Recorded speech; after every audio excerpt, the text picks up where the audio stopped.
Сәлем достар, сіздермен Диляра. Бүгін осындай дәмді әрі тойымды белеші дайындайтын боламыз. Каналға тіркелуді ұмытпаңыздар.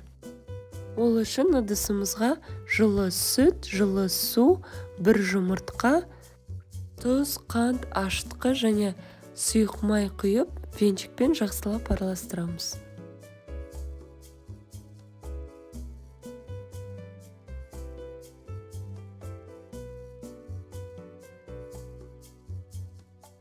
Үстіне ұн салып, жұмсақ қамыр илейміз. Жылы жерге 1,5-2 сағатқа қоямыз.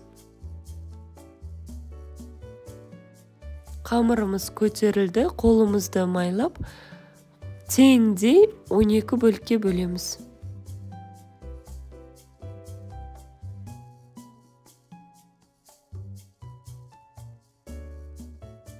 Бөлген соң бетін жауып 10-15 минутқа қойып қоямыз.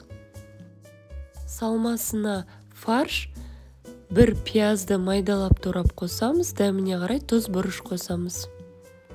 Қамырдың ортасын басып, салмамызды салып шығамыз.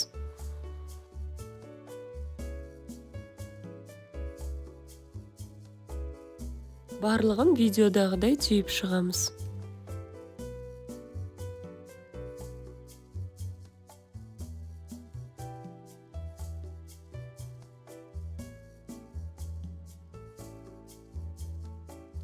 Енді қызып тұрған майға екі жағынан пісіріп аламыз.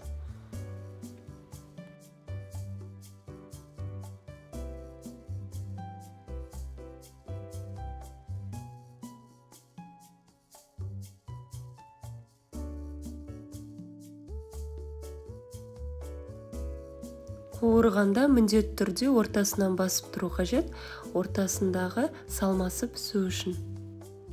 Және түсі біркелкі болу үшін. Осындай дәмді беляштарымыз дайын болды. Міндетті түрде жасап көріңіздер, астарыңыз дәмді болсын.